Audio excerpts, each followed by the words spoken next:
Hello again. This is part 6 of monolithic versus layered.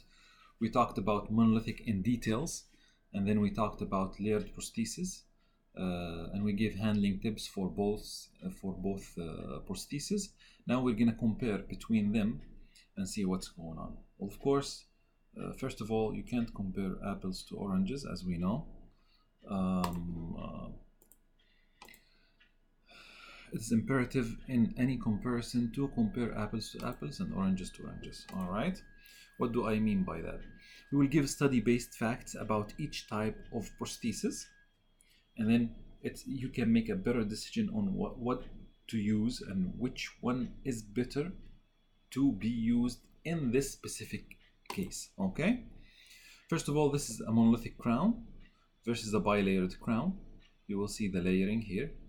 Many layers, and here you will see that it's a solid prosthesis, monolithic. All right, and it can be manufactured by this, can be manufactured by these processes. All right, like I said, monolithic, we give you the strength of each layer, but as a total strength of the multi-layer, it's hard to say. All right, now in general, we can come up with general rules, all right, or general indications. Layered in general, it needs more reduction and preparation needed for layered. There's more reduction and preparation needed for layered. Higher in aesthetics, layered are higher in aesthetics, and they're not as strong. They have less strength than monolithic. Now, layered are less compatible in certain cases, and the reason I say that because you don't want porous material, for example, under the pontic. All right, you better off have a full zircon or a full monolithic alloy, for example, touching the gum saddle than a porous porcelain material. So it is less compatible in certain cases, or the margin line, you know, the 360 color or the lingual color, all of that, you know. So it's less compatible in certain areas, the layered. Longevity of PFM, especially PFG, porcelain fused to gold, in many studies are the highest of all kinds. So the success rate, you're talking about the success rate of the layered, specifically the PFMs or PFGs. And here is the opposite. You have more. You need more reduction preparation for layered. You need less for monolithic. You need it gives you higher aesthetic. The layered in general, there's less aesthetics in monolithics, and we will discuss that furthermore. Less strength, more strength. Monolithic gives you more strength than layered. Less biocompatible. Monolithic are more biocompatible. Longevity of PFMs, there is no long enough studies up to 25 years of monolithic zirconia or monolithic lithium disilicates, all right, that I know of. But there is long studies, we will show both. Now, for example, look at this. The up to 25-year survival rate and a clinical performance of 2,340 high gold-based metal ceramics. It's a lot of prostheses. 2,340. The number of patients are less. It was I remember that. Here you go. All crowns provided to 670 patients, but the total of the crowns were 230 and 40 crowns. These crowns are high gold-based metal ceramics, PFGs, single crowns. All right, they're all porcelain fused to gold, single crowns. All right, and it's a 25-year long study. Now look at, it's between 1984 to 2008. Now look at the success rate.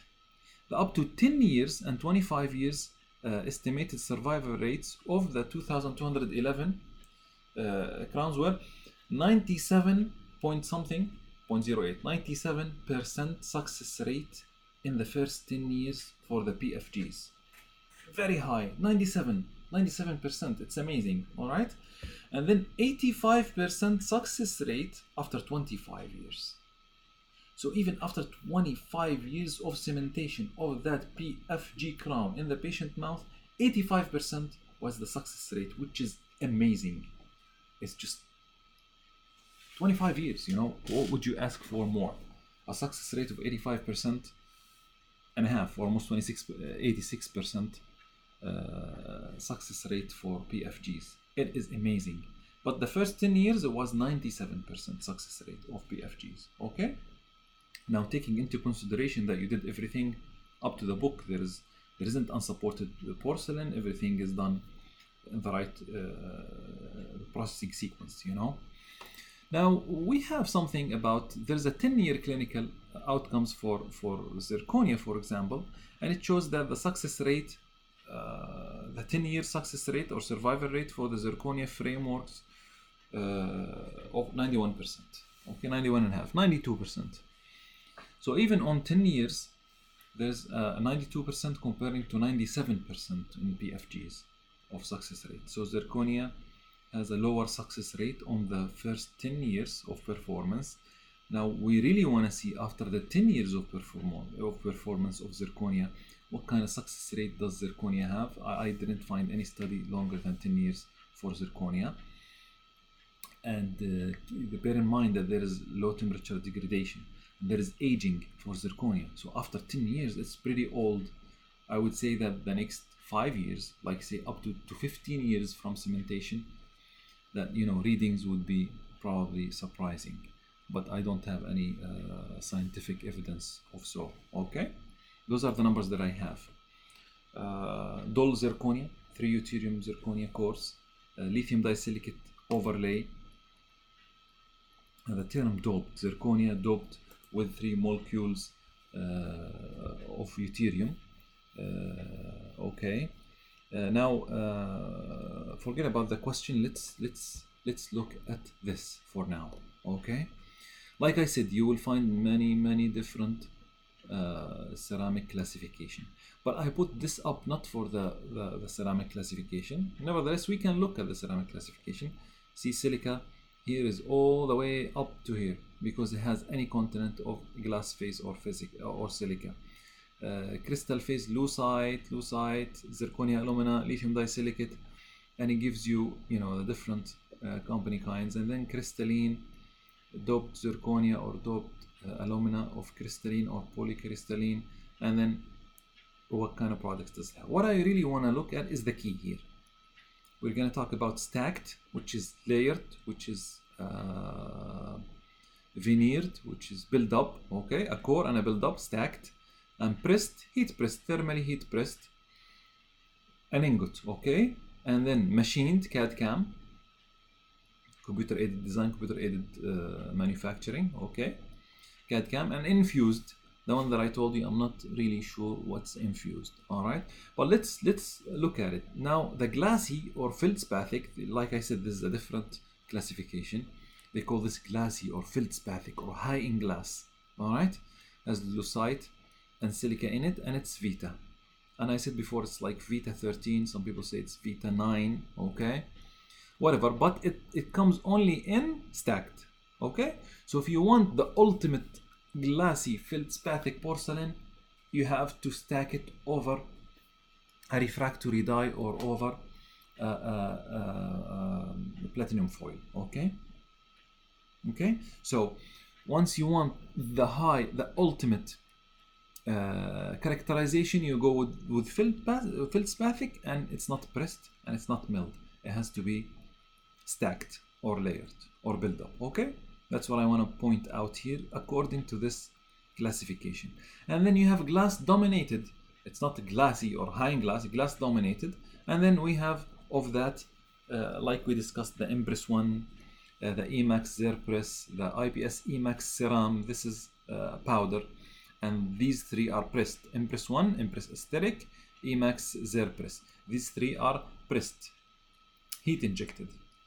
And then Empress CAD. There's a CAD/CAM here, Empress and Mark II. Okay, so the highest in glass is Empress CAD when it comes to CAD/CAM machine. Empress CAD and, like we said, Vita Block Mark II.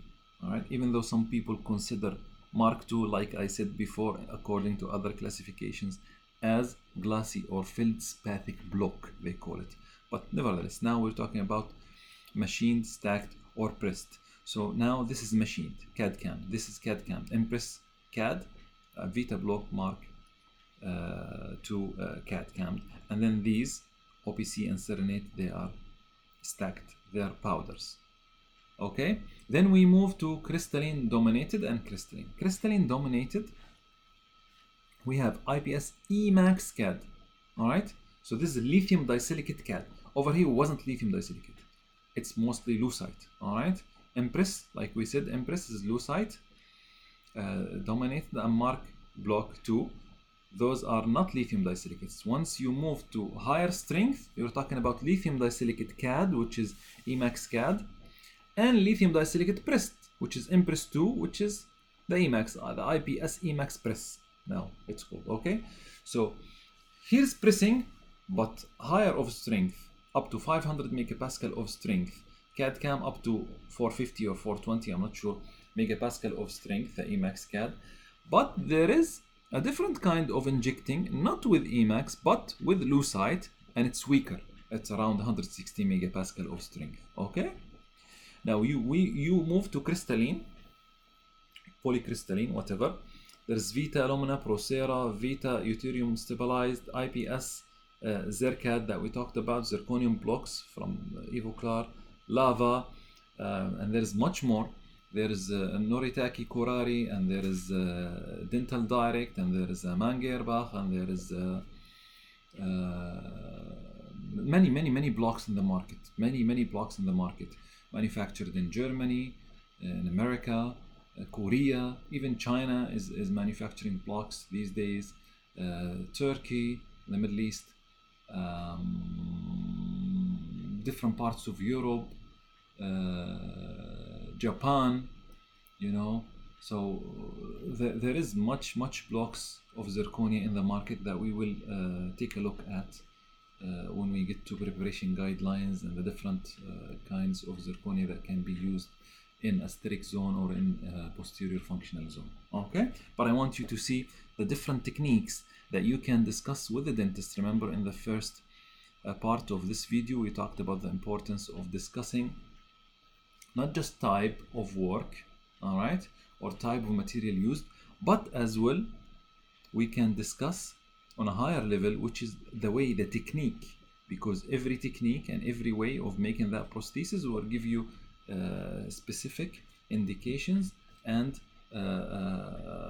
specific indications about physical properties, aging, translucency, cementation, etching, all kind of stuff. Okay, so it's a package. So I put this up for the key, so you know that some of it is stacked in different places, some of it is pressed in different places, different strength and different translucency, and some of it is machined in different levels as well. So you will find CAD cams in different strength and translucency, pressed different strength and translucency, stacked different, almost the same strength, but the difference in translucency. All right. Okay. So layered versus monolithic. Really, let's look at some cases. In this lecture, we haven't looked at much cases yet. All right. So let's look at some cases and try to figure out what kind of prostheses these are. This is a 6-unit veneer. This is initial photo. The photos in the mouth are courtesy of Dr. Mohammed Nabilsi, but in the lab I took the photos. All right, he takes photos with Canon. I forgot which Canon, but I take photos with Nikon 7100. I use double flash or twin flash, and I use pocket bouncers. And some of the photos I take with polarized eye, and I have my own shooting techniques. I'm still working on it. It's not. I'm not. I need to improve in dental photography. But anyway, those are the doctor photos that he shared with me.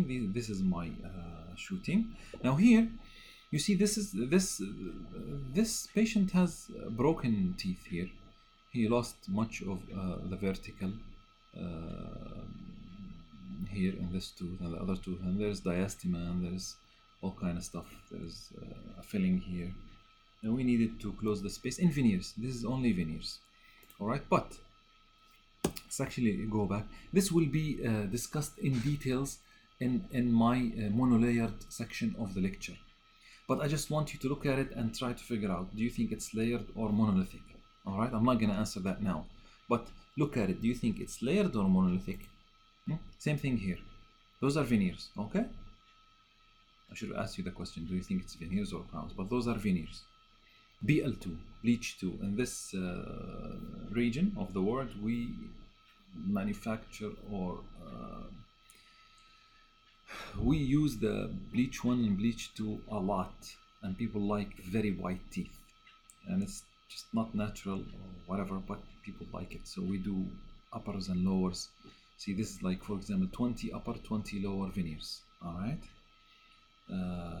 this is on the cast, and this is in the patient's mouth right after cementation. All right, so what do you think? It's layered. This is layered, but in a certain way. This is layered and this is thin, and I will show you. This is the same case. You see, this case is the same case. Now I'm going to show you in the middle of this lateral, for example, 0.4 millimeter of thickness, very thin veneers, and they are pressed, but I will tell you what's the mechanism of doing these layered further in the lecture. This is with polarized eye, just to show you the amount of layering and everything. This is with a glove diffuser, and this is with pocket bouncers. But it's the same shooting, the same patient, and this is inside of the patient mouth, and this is on the cast. All right. How about these? What are these? These are same thing. I will show you the technique of how did I do it, but they are all the base of it is a pressed low translucent LT pressed ingot. Okay, layered study cases. I just want to show you that sometimes how much can you layer on a case like this. This is a veneer. This is barely prepared, right? The canine and the central is barely prepared. It's only a shell, only a veneer next to a discolored tooth.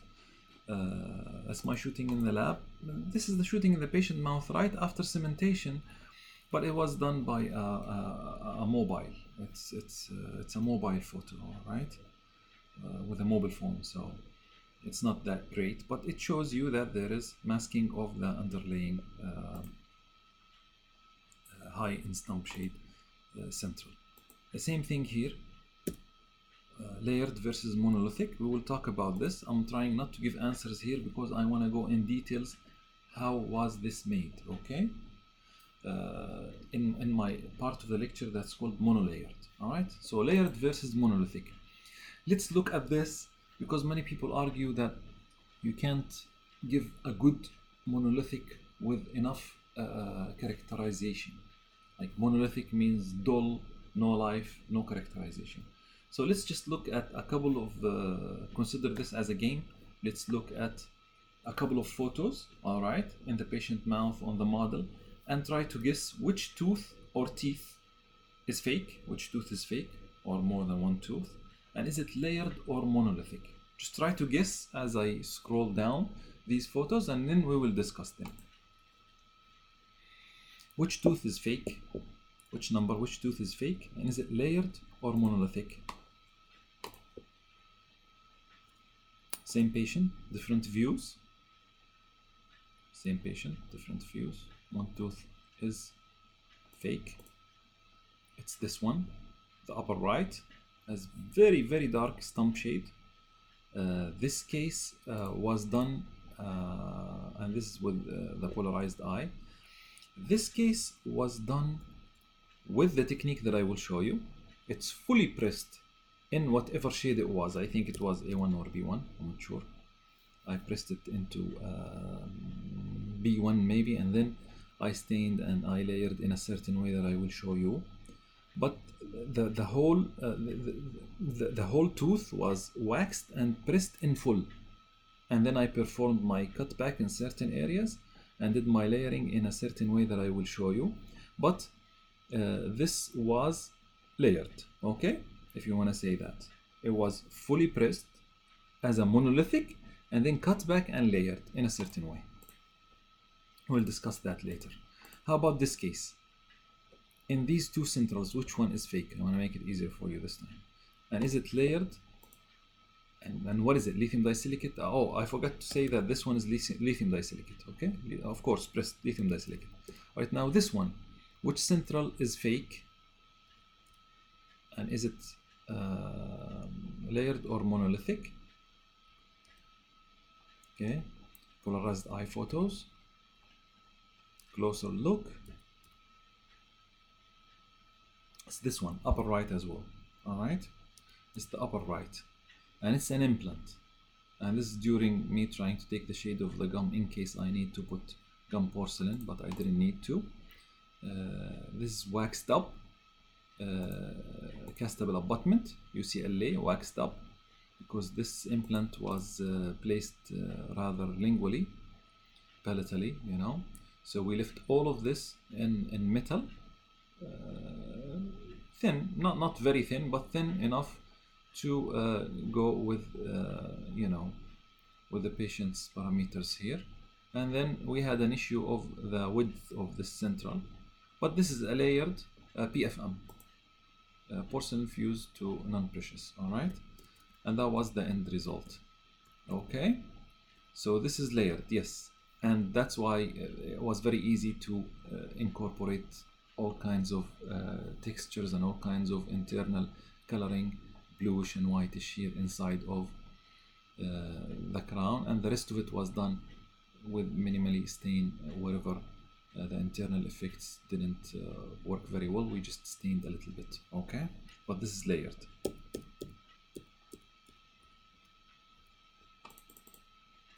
Okay, how about one more?